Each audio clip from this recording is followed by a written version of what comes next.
Quando você olha para a imensidão do universo, você sente paz ou você sente vazio?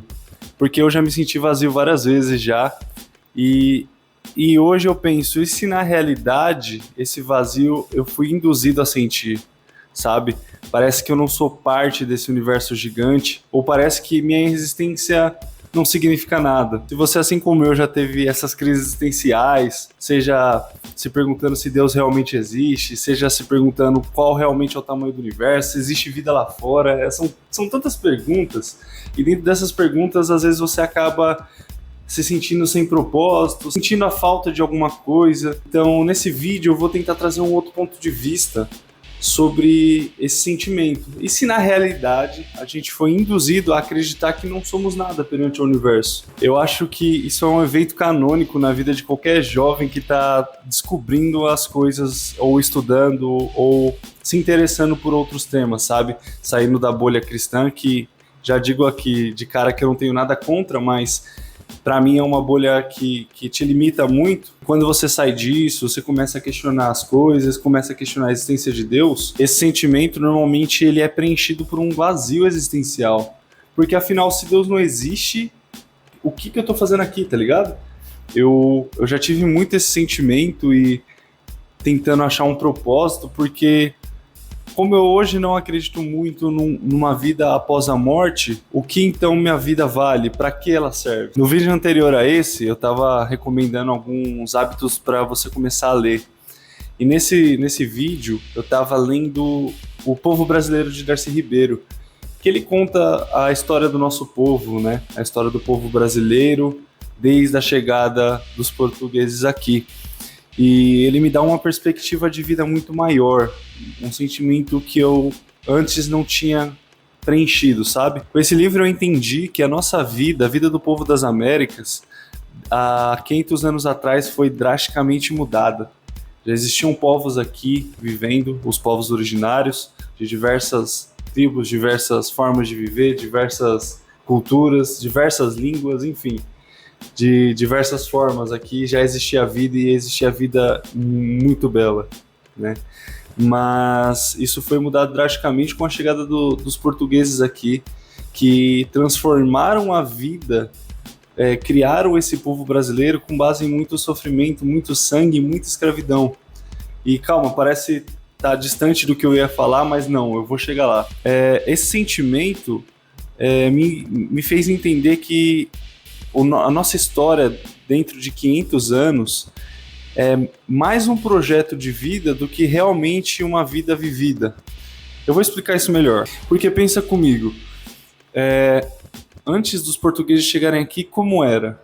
Né? Porque os portugueses eles descrevem o povo originário como um povo selvagem, um povo que não conhece as coisas, né? Um povo ignorante, digamos assim. Um povo que está atrasado no processo de evolução, porém é um povo ancestral de milhares de anos.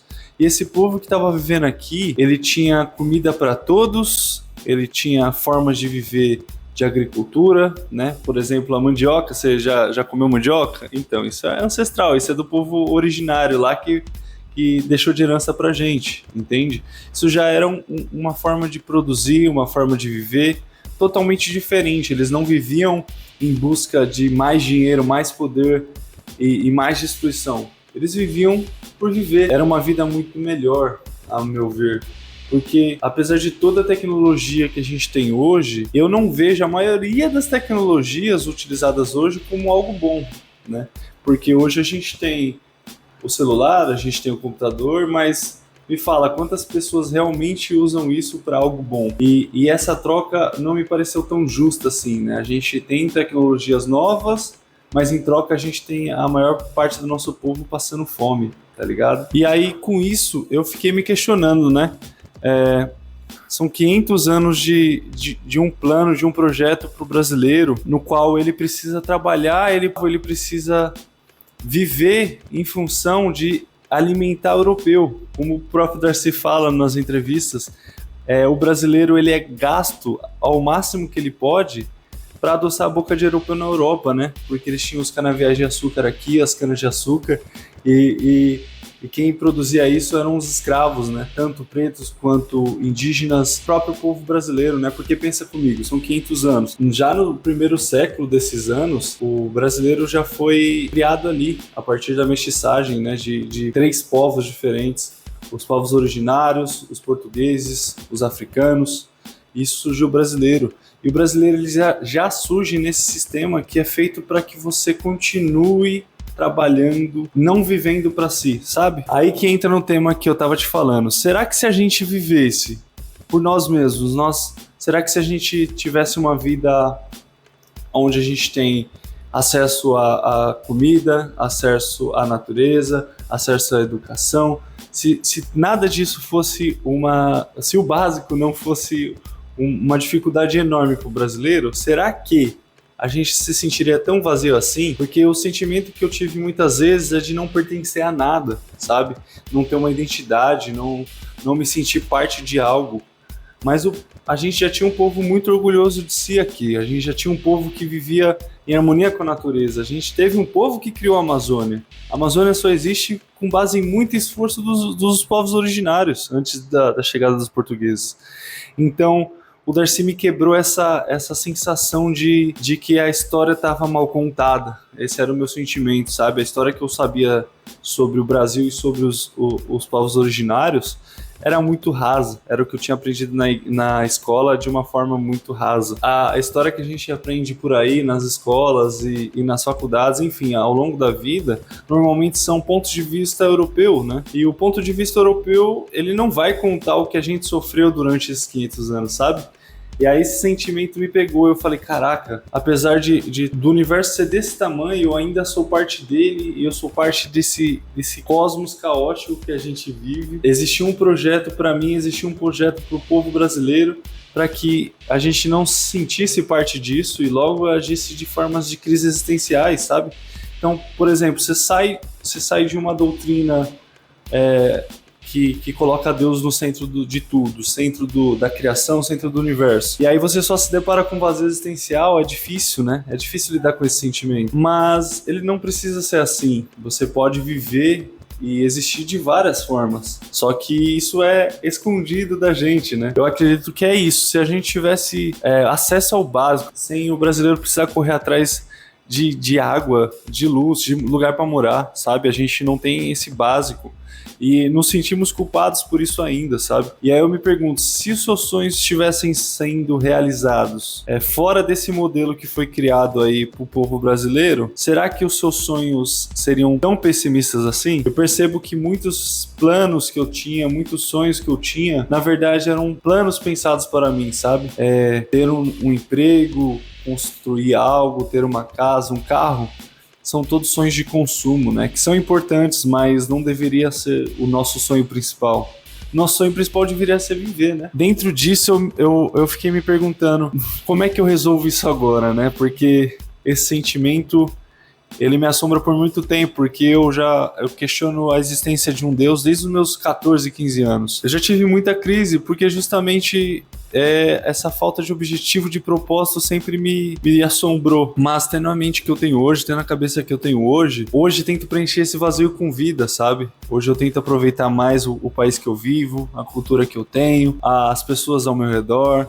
Porque apesar de todo esse sofrimento que foi nos causado, a gente ainda sorri bastante, a gente tem muita força, a gente tem muita felicidade, a gente tem muita dança, a gente tem muita comida boa em todos os cantos do nosso Brasilzão aí. E tudo isso é a herança que o nosso povo teve, sabe? Aproveitar isso é uma forma de viver também. Aproveitar a vida que a gente tem agora. A gente não tem certeza do que vai vir após, né? Mas precisa ser algo tão importante assim, o pós-vida, a ponto de você não poder viver a sua própria vida atual, sabe? Viver a sua realidade agora. Eu acredito que o melhor remédio que você pode ter para uma crise existencial é viva a vida. Faça as coisas e pense nos planos que você tem.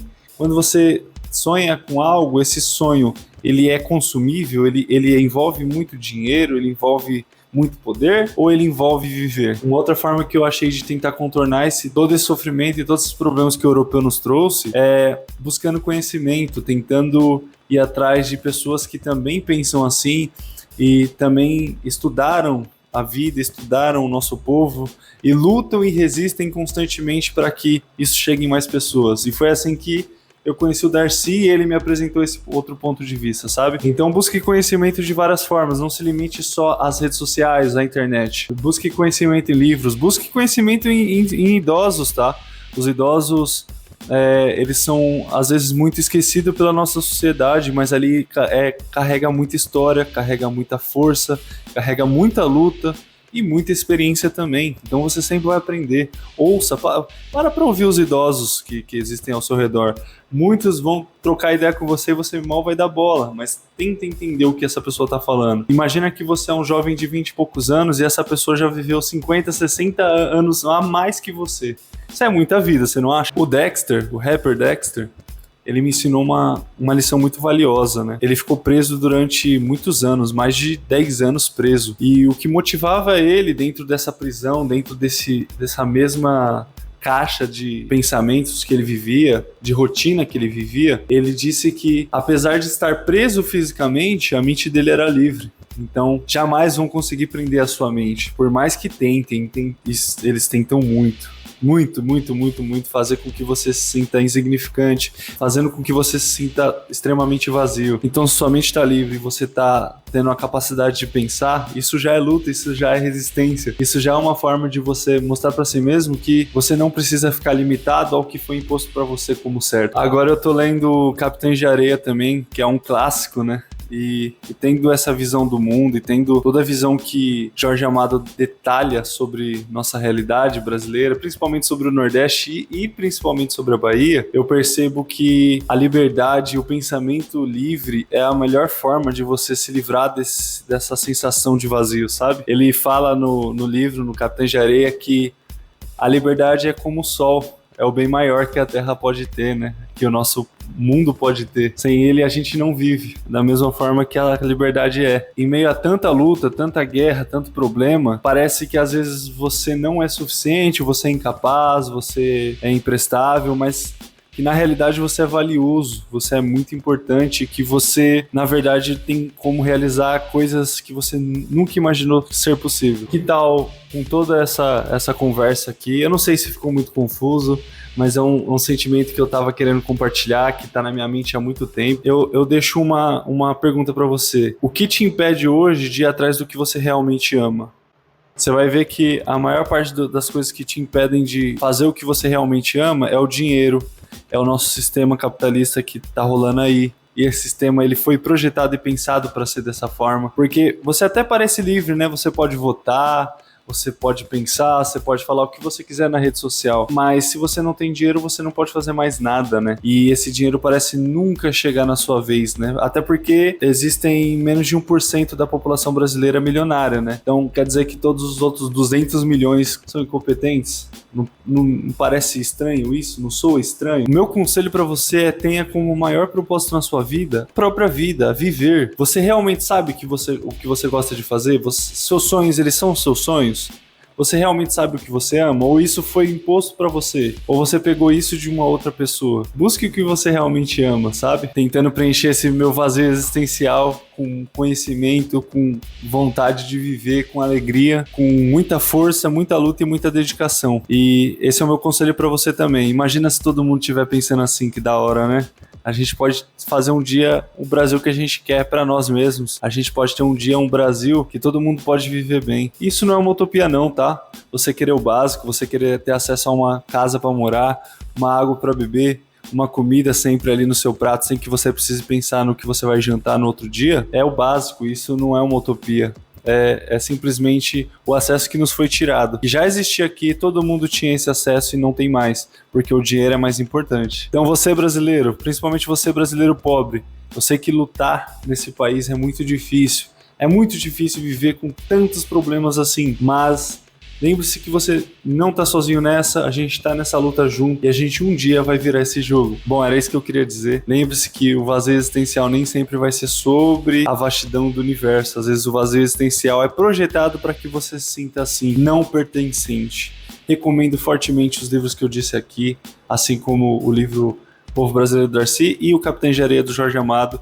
Se você gostou, deixe seu like, deixe seu comentário, me ajude a melhorar esse conteúdo. Meu nome é Bessa, falo provavelmente de um lugar distante. Eu vou ficando por aqui, até a próxima. Falou!